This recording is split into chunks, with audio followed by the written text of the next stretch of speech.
Yeah. Good morning to all. First of all, thanks for giving this opportunity for the AS. Yeah. Nature of GIS and application in archaeology. Just I am touching here only documentation only, not the excavation part. Not I didn't touch here. How the documentation? I am from French Institute of Pondicherry. Actually, this comes under the French External Affairs. This is started from 1955. The special treaty between India and France. Nearly 80 years old French Institute. This is a small institute only. We are merely working French and Indian peoples or 80 peoples are working. We have Indology, is a old department, and social science and ecology and geomatics also. We have archives of the nearly 1.5 lakhs photos, temple photos, all the iconography, statues, art, drawings, temple structure. We have nearly 1.75 lakhs photographs. Then manuscripts, Saiva manuscripts. UNESCO recognized center, this center. So we have the archives. Then Poland's also we have. Then herbarium also we have. Just if you visit ifpindia.org, you will get the idea for the institute of this. The main objective: documentation of built heritage sites and all antiquities. First documentation, then documentation of geospatial locations of built heritage location. Then to visualize the document of various format. This is the main objective of this one. We'll start. First, I start with a small question. It is possible to give your address within 2 words. Is possible? Within 2 words. If it is possible to give your address, your location. Is it possible 2 words? Please. No, because this is the base. That's why I am asking. Within 2 words, your address, location, anywhere in the world. Yeah, latitude, latitude. That's the working for the Ola or Uber, your location. You are sharing your location. That's the main latitude, latitude. That is the main for our documentation. If it is a built heritage site, latitude, latitude. Antiquity, source place, then where they kept in the museum, location place. All we need latitude, latitude. If you have that one, we will use that all this one. Okay. Then here, instead of GIS, now the geospatial technology, remote sensing. This is now is one package, all 4 remote sensing.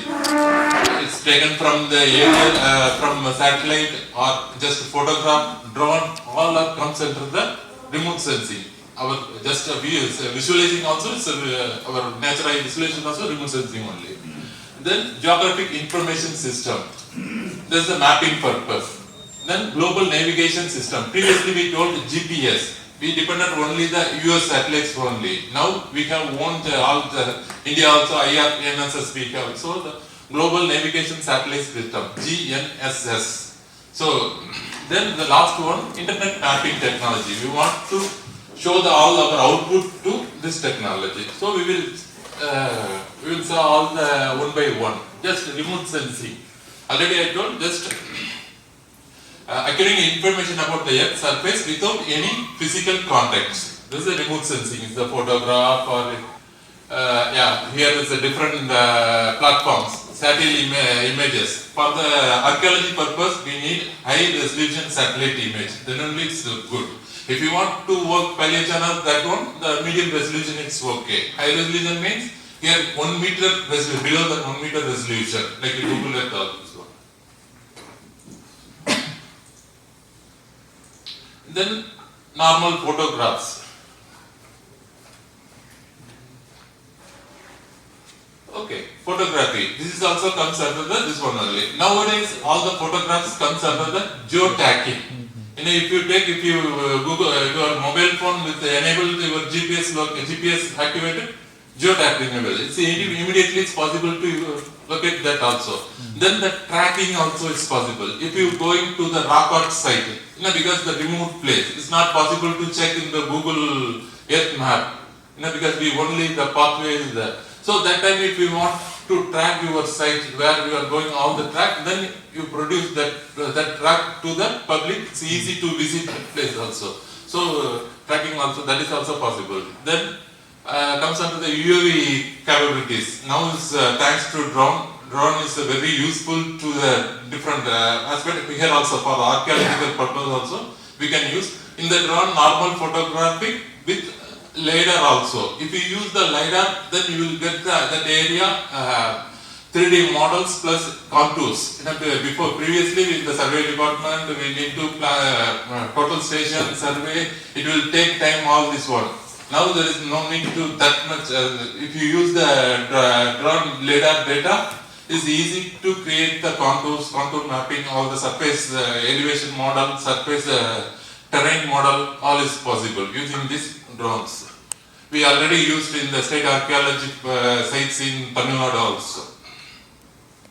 Okay, then last I told the LiDAR. LiDAR here is three type of LiDAR: aerial one, terrestrial one. Terrestrial, we need to any monuments to capture the 3D first one. It's possible to using the terrestrial one.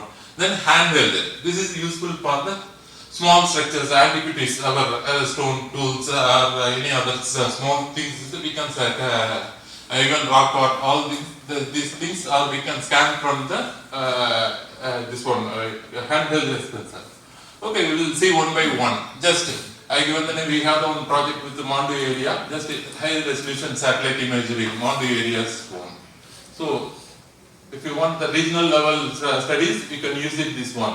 Mondo area is a Playda's image, French satellite image. It's a 50 centimeter resolution images. Okay. Then next our Taj Mahal one. This is a high resolution image only. Okay. Then another very high resolution, the 30 centimeter digital globe 3 is the very high resolution. This one 30 centimeters one. So here I will tell that thanks to our NRSC now is open to all, but particularly government department, they are giving the full free. All the satellite images are last month also they announced up to 5 meter free for all public. Below 5 meter all the satellite images for the government department free. You can utilize, you can use the Bunudi website. You can utilize Bunudi website. You can visit and download all the satellite images for the government department is free. Okay, just this is a drone photo. We are using this one of the temple in Tamil Nadu area. Just use the drone photos. We used here LiDAR also for the map, 3D map also we did in this one. Then another our AC monument only is a photo from drone. Yeah, this is the terrestrial LiDAR instruments you use for the documentation purpose. Documentation purpose first.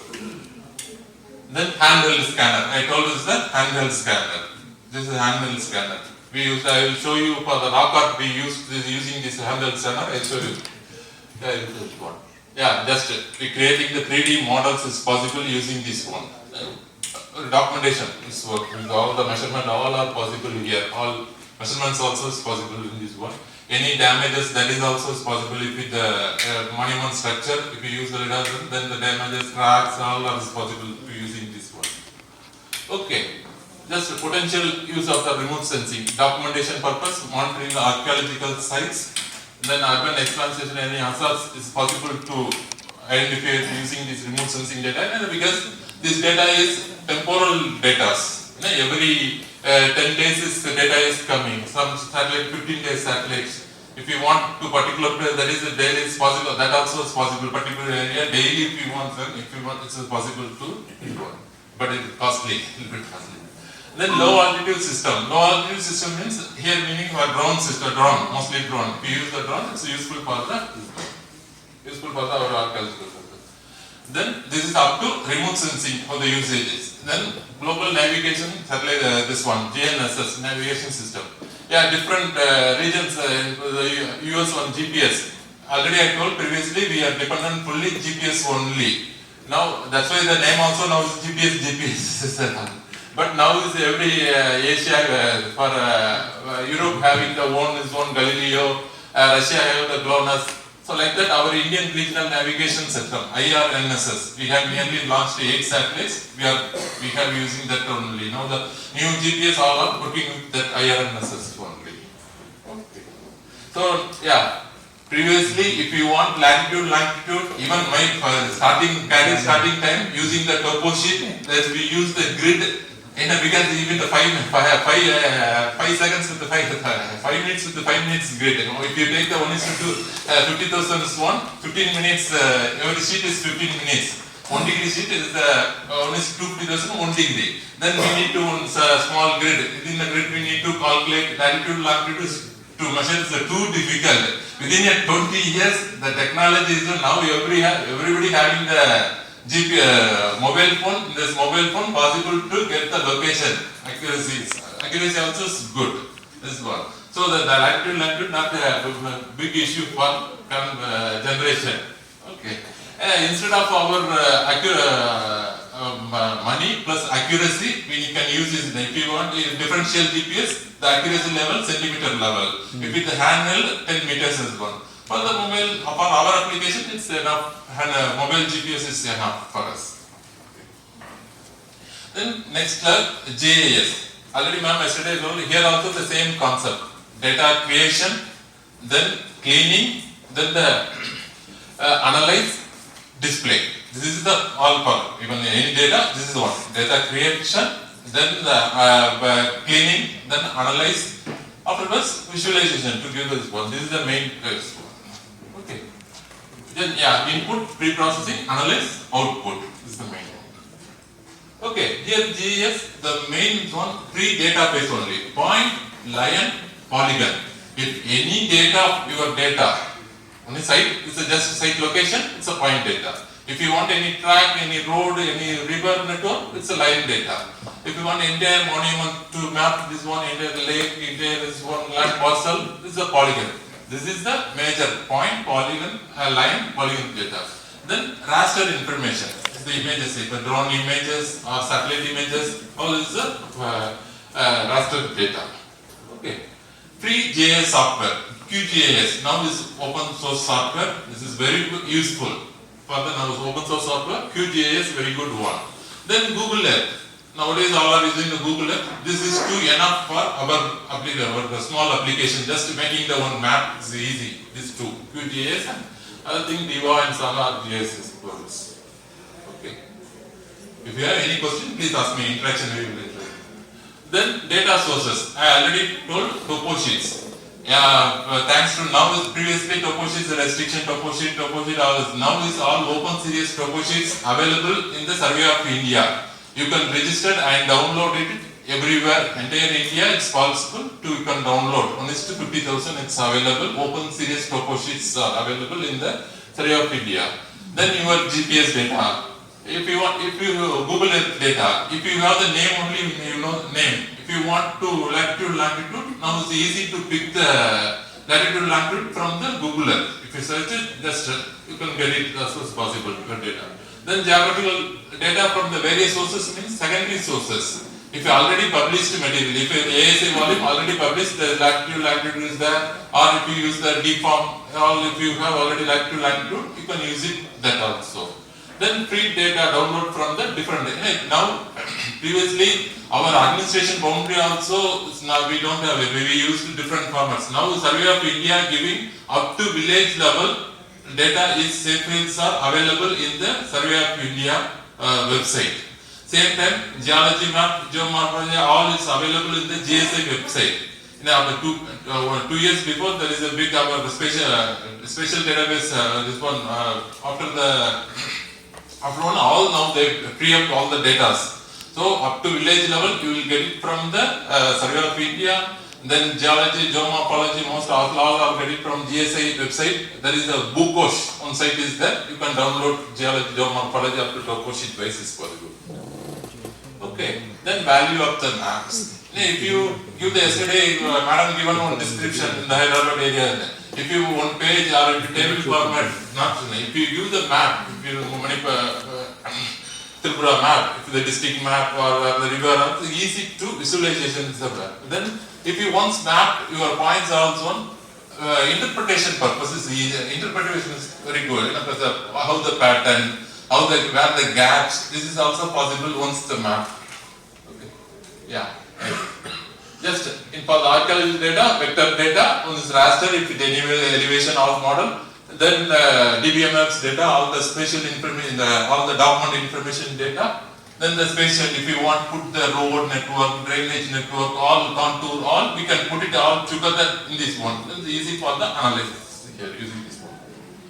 Okay, then construction of a spatial database, then this query is possible. If immediately any question arises in the parliamentary, how many Gupta sites in the one, immediately it's possible. If you have the database, you can query is easy, query is possible. So building the database is the big help. If you want space, any query, any this one, in this state, how many monuments is there, is you will give to all the queries. Just statistical methods also is possible. Then spatial analysis, cluster analysis, density analysis, and predictive modeling also. For any disaster is one, for the vulnerable monuments is one, it's possible.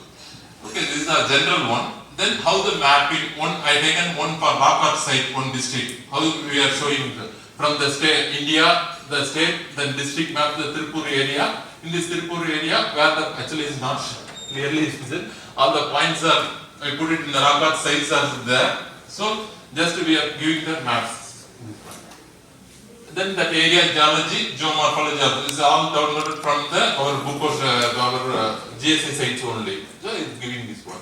Then zoom level is the India level, then the state level, then district level, then the site level. I put it in the topo sheets background. All the points, rock art sites is there. Rock art site in this one. Just document is more. Then with the background satellite image. Then this is all for interpretation purposes useful for you in this one. Then elevation model. See, all the sites are falling in the valleys only. The rock art, this is interpretation. Elevation, yeah. Just with the drainage model with the elevation. Elevation with the drainage model. This elevation you can get it from our Bhuvan site also is there. Got us a 30-meter resolution, 30 meters. About 1 meter contour is possible to create. 30 meters is X and Y or X and Y only. Is that 1 meter is possible to create the contour from the SRTM, Cartosat. There is a lot of data are nowadays available. Previously we used in the topo sheet only the 20-meter contours. 20-meter contour only high contour. Now this is not. You can use it. This data up to 1 meter is possible. It's good. This data, sir. Okay. Yeah. Then I came from the India level, Tamil Nadu, all this one. Then the site level, we used the handheld scanner for the rock art site.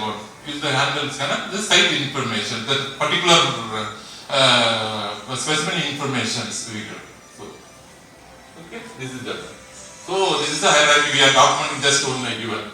Then if you want the physiographic map, because now we are working in the state archaeology and historical atlas. Professor Rajan is the coordinator of this project. I am co-coordinator of this project. So we are working all entire archaeological and historical. Nearly 150 plates we plan to prepare with this one. That one just a physical map of this Tamil Nadu we prepare. Then Buddhist site, as the Buddhist site. Just I am showing the maps. Then Roman coins yielding the sites. So different maps I am showing. Okay. Then punchmark coin yielding sites. Okay. So if you once map, you will get the questions. Why is this getting from here? What pattern? All is possible here. Okay. Then megalithic monuments in the Vaigai River basin. If you have the data, it's possible whatever is the state level or your river basin level. We used to hear for Vaigai River only, because we work for the Kilindi area. So in this area, what are the Aeon subcircle, Menhir, Dolmen, all megalithic monuments we mapped here. Then state yielding black and red ware, entire India in this one. So entire India, black and red ware is we mapped here. Okay, site yielding crowded ware. So you can see mostly it's falling in the east coast. Once if you map, then only you get the idea. Because it's most probably imported and it's possible. This one, crowded ware. Then Tamil site yielding in outsides. Tamil inscription yielding outside of the India. That also we got because there is some concept. Okay. Then overall picture. If you want, give one poster. because this is the Kiliri, India, Tamil Nadu, particular river valley, Valley Valley, then particular size, contour map of that area, then geology of the area, some antiquities, I put it in some French, it's within a one poster, if you want the glimpse of view of this one, it's possible. Okay, so we given this one. So, this is the JS usage. Then, internet mapping. So, okay, if you have all the data, for example, if NMMA, if you collected 58 lakhs, all the monuments, then we need to put the public. So, it is the map format. So, with the JS web format, it's the easy, nowadays it's very easy to access it. If you put it in the Atlas hard copy, it's not possible enough because the carrying problem. If you use the electronic version, the web format, it's easy to zoom in, it's possible. So it's a good tool in this one. So internet mapping, there is a lot of technologies there. This open source software also is there. This one, ArcGIS server, all are commercial softwares. It's open source, map server, all is open source servers. Depends upon our usage and cost, we can utilize this one technology. Then some examples. Our institute already involved India Biodiversity Portal, South Indian Atlas, Archaeological Atlas also, Historical Atlas also we produce. Then for the northeast area, we Assam Biodiversity Portal. We involved in this one, the Forest Department, our institute involved in this one, Assam Biodiversity Portal. Here it's possible we put the maps. Citizen observation also. If we find fauna, flora, we can just take the photo and upload also is possible. In the India Biodiversity Portal and the Assam Biodiversity Portal, citizen says, if you can visit it there, India Biodiversity Portal, Assam Biodiversity Portal, you take the if you find any new fauna, not new fauna, flora places, you can upload, it's possible. This is one. Okay. Like that, different other, given other sites also. Okay, just examples of this one. We here mapped from prehistory to up to 16th century. We taken for this assignment. South Indian Historical Atlas of South India from prehistory to up to 16th century.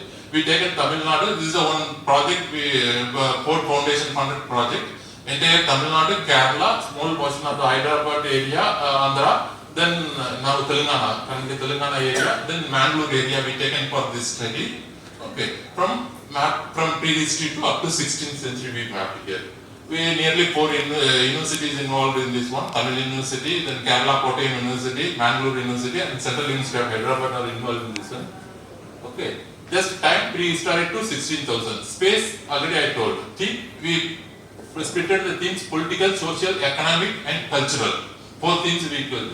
Database sites 7,000 archaeological and 10,000 images. You can imagine this is a 58 lakhs documentation. It's a huge data. Even we struggled with using this also. I don't know. Okay, this is a data feeding form. How does it just we made the form? Because nearly 8 research fellows worked in this one. 4 in Tamil Nadu and 2 in Kerala. And Andhra also. So we given this form and we given the training also, like here NMMA doing also. We did the exam. Okay.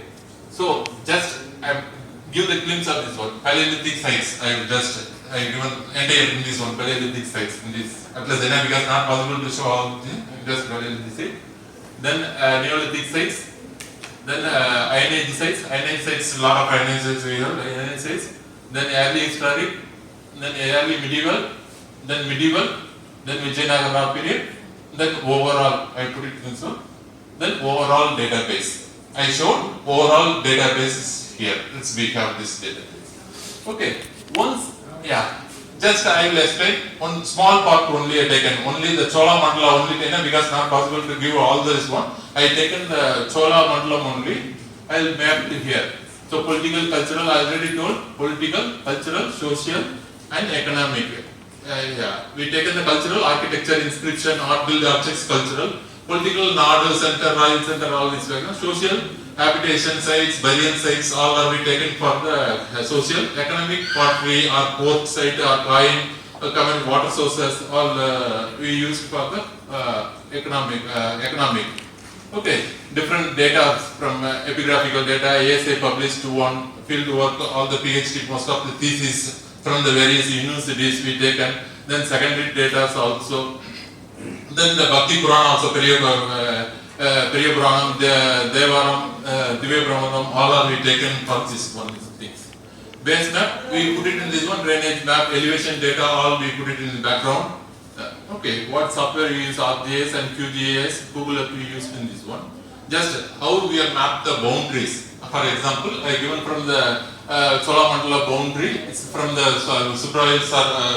Professor Subrail's book for the Chola. From that only their boundary mentioned. The north side is Vellar River, south side is Vellar, then the eastern side is She, Ocean. Like that, we mapped based on that. Based on that one, we mapped Vellaru, then Kottakkரை, like that, because now not like our Tripura boundary, Tamil Nadu boundary now is the previous one. That time is based on the inscription all around, we mapped just Cholamandala boundary. Thanks to Professor Subrail involved all in this one. Okay. So the finding historical places from the epigraphical data, finding the places from the using the topo sheets. Here topo sheets 1, the red color, I think it's not in the seen in the screen called example. The red color is inscription names, the same names find out in the topographical data based on that one. So here see all the historical places we finding this one. So the historical names and it's coming under the which mandala, all this one we have put it in this one. So mapping the historical places, then compare which mandala based on the epigraphy, which region is falling. Based on that one, we mapped all the nadus. We mapped all the nadus based on the epigraphic data. Okay, it's all with the historian plus JS people are working. We are picking this one as well. Okay, like that, yeah, Chola Mandalam, all Balanadu, chief territories, Nadu Taniyu, all are being mapped. Then Royal Center, chief places, all are being mapped. So this is a political one. If you come in the cultural, Shiva Vishnu temple, Greek structure, like that. All the antiquities, if in your antiquity form, all the type, if you use the type, then you use the type, you can use it. So, yeah. Then inscription, copper plate, inscription. Then cultural art and Jain culture, Buddhist culture, others culture, paintings, memorial stone, all these one. Then social, Jain center, Buddhist center, social religious centers. Then social habitation settlements, Ur, Brahmadeya, Devanagara, Devadana and Brahmadeya. Sorry, I am not a historian. Then economic poetry, Chinese ware, economic we use this one. Then economic water resources, reservoirs, canal, sluices, all we one, river dam, all we mapped here this one. Economic commercial, Chinese coin, multi-nagaram, nagaram, oil mill trade, urban center, all we mapped. Okay, this is one. So now we have the data. So here, yeah, this is the next exercise. I think we will next analyze this one, what we did. Because 2-3 months before our previous DJ, Professor K.K. Pasha is conduct one meeting in Cochin for the roadmap for 2035. What is so I participate in this one. So there is a CAPS future plan in this one. So he invited all the universities and whoever involved in the archaeological excavation, he invited all this one. That time I wasn't for the gap work. So it's currently excavated sites. Okay.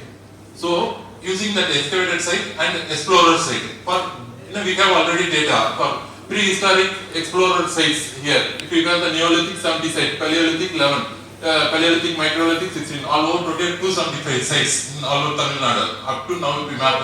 We need to map because in this project we are now updating. So is at level. So here, yeah, the cluster you will see. Then where we are already excavated, only 20 sites we excavated, each period wise. Then so this is a gap. It's really a gap or working gap or natural gap. That's the answer by that time. So all our archaeologists are historical only. This is based on our database. Because I think Akhilesh knows the most of the prehistoric sites in the North Tamil Nadu. Then there is one is falling like that. Our excavation is up to 2023. Nearly 20 excavation we did. So there is a gap, this is a cultural gap or our working analysis. There is a question only. Okay, like that only, exploring Iron Age sites, proto-history sites. We are nearly 1,667 sites in Iron Age sites. We worked 60 excavation all together. This ASI, State, University also. So if your once database is ready, we can analyze this because we have because of this atlas we prepared. So Deccan College 1, then Tamil University work 3, Madras University 7. The TNSTA, ASI work 16, 60 up to year also. We have the year, which year we worked out this one. So this is INA and then then early historic and historic explored sites. Early historic and historic sites, explored sites, then excavation sites. Okay. So here it's a table. Nearly 3,000 explored sites, so 96 excavated sites. So it's there. The year wise is there. So we can understand further where the gap, where this analysis is possible using this database. Okay, this is one type of analysis. If you want for the Chennai area, surrounding Chennai, if you want to prehistory to up to what is the status if you want, it's easy. If you have the database, you can just take the Chennai area, I taken Chennai area and 60 km buffer. So what is the status of Chennai area from Stone Age 2? Stone Age 2 up to Iron Age, sorry, it's not coming full skin is there. Okay, it's okay. In the bottom you can see all the early historic period, all is there.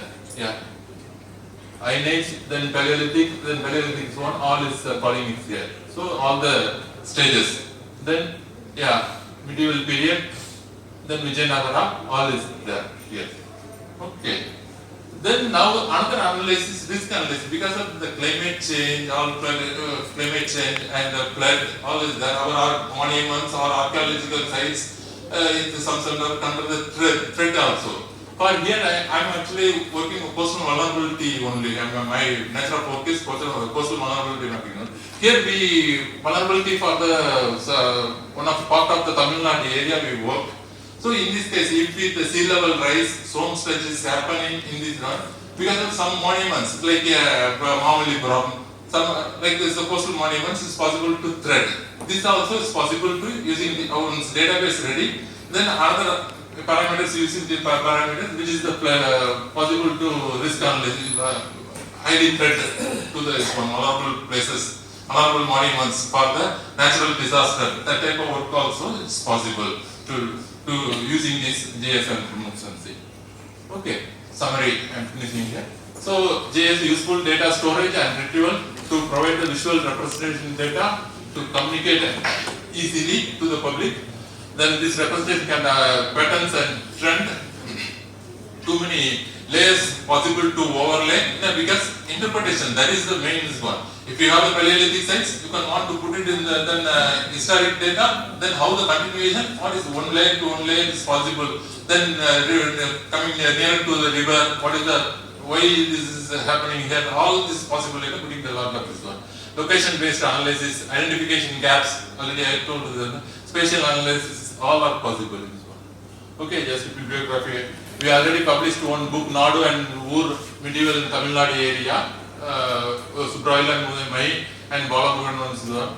Then website also is there. If you want, you can check in the French Institute website. There is the atlas is there. Okay. Thank you. Thanks. Any questions, please? I sorry for question. Answer.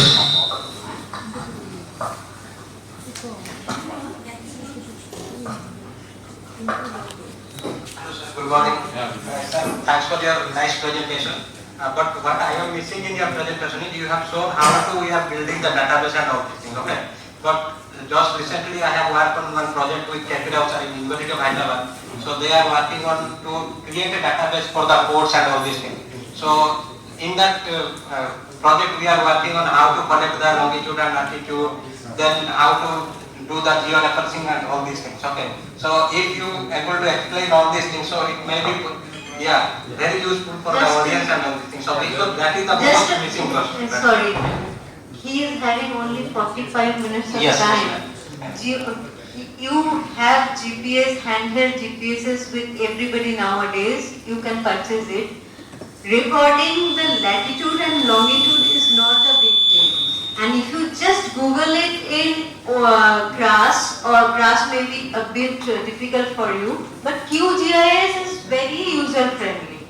You can do the georeferencing, there are tutorials also available. Even for grass, that entire book is available online PDF, latest version. And that is free.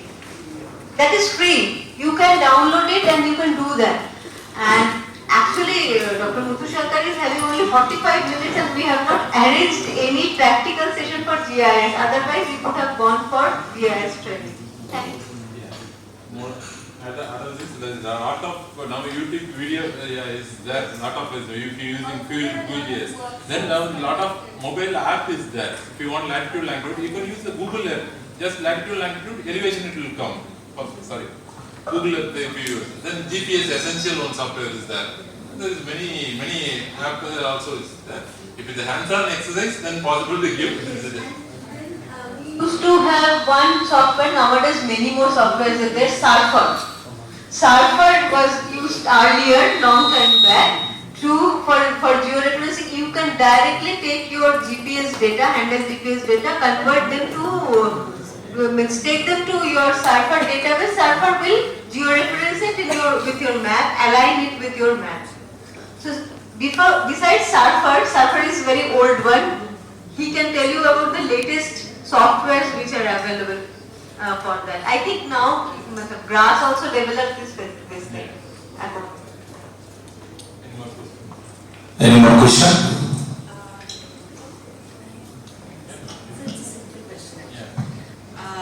Good morning, sir. Any finding which is hidden in this file, if we will have to find its exact location, then at what distance and what depth or what extent we can exactly or accurately find the details of that particular findings which is hidden in this file. Hidden in this one GPRR only, but GPRR, ground penetrating radars, you can use it. That is not too much depth. It's a shallow depth only. It's possible. Nowadays we are all the in ASA also, in the state archaeology also using that one GPRR. There is some. If you have some additional ways also. If you have wetland, then not possible to use. That is also. If it, there is a lot of noise is there. So that is one. Then another one, magnetic survey also. If you now ground-based magnetic survey also is there, you can utilize possible. But if you use the pipeline like this is there is okay. For our archaeology, we can narrow down our area. Otherwise, it's not possible. Particularly in border areas in Jammu Kashmir or Uttarakhand, Himachal, we were not in a position to explore the area, but just to know the extension. Trans-Himalayan, then we will have to use this kind of technology. I don't think so. You need to take the prior permission from the army authority. Then only. No, that is true, but CTR will want to make to produce.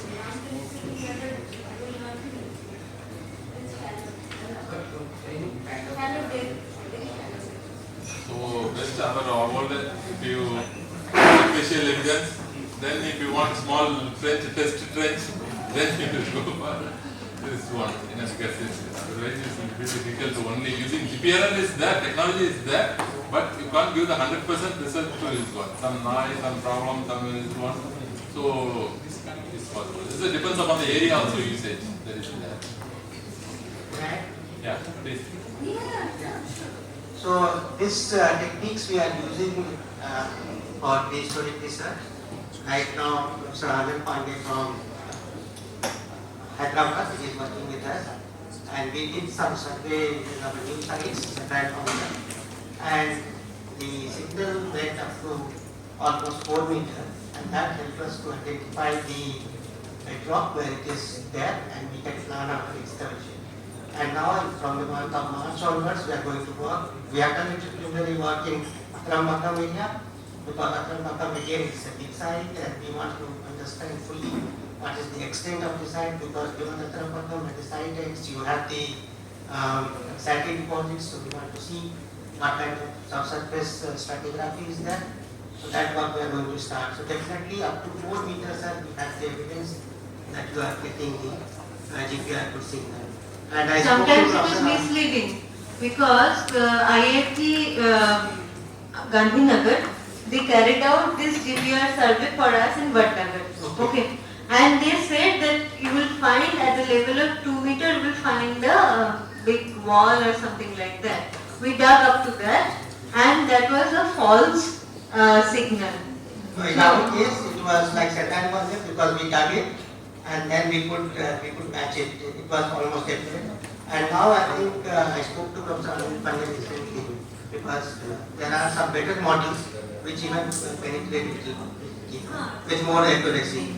So we are going to start from expert. Yeah. With the view to ascertain the stratigraphy of a particular site. Yeah. So if it is given proper details about that particular site or lesson, what kind of layers we are getting here. So I mean, at Akram Pakam, I have been there. Correct. So, but I am talking about the Kurukshetra, Rakhigadi, or the other sites where this can be applied. Yes, sir. 100%. Yeah, there is a technology you can utilize. If its work is there, because there is a GPR, the technology is there. You can 100% you can reliable that. Some failure also is possible. That is I think I would like to take something our experience actually. We did lot of remote sensing, this and that. Actually, it is after you have a big database. Then only you can come to the conclusion whether it is going to. Because I had experience of in the ISRO project with my friend. He took me many, here he got so many features, this and that. It led us sometimes bricklaying. Sometimes some new foundation being. I told him actually you notice all these things, make a note and keep it for the record, and then actually you will make correction in your next observation. That way it requires actually continuous correction and then database. Then only you can go to certain accuracy, that 100% accuracy, then that is possible. Thank you. Thank you. Okay. Sir, I have a very simple. So mine is a very simple technical query, sir.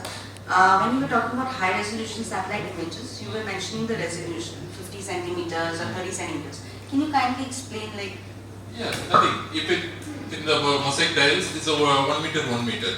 Like that, it's a 50 centimeter, 50 centimeter. The pixel of the ground size. Oh, I see. If it okay, if it the car, if it one car 4 meter, it's possible to identify using this one. If it the 30 meter in ground, 30 meter, 30 meter, That's X the and area of Y, the coverage. X1. That's why X and Y I told. Area coverage, the pixel size. So it's like same. Between the mosaic tile, 1 meter, 1 meter. Right. Okay, that is the 50 centimeter, 50 centimeter, 30 centimeter, 30 centimeter. If you are on drone, you are taking this one, 2 centimeters, 1 centimeter, it's possible. So for our purpose. And what would be the height of the, sir, from which it's taking the image? That is depends upon the satellites. Definitely the high resolution satellite, the height is less. Nearly 700 meters, 700 kilometers, 800 is the satellite's one.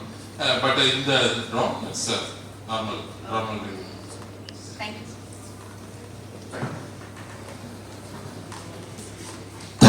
Thank you so much, Dr.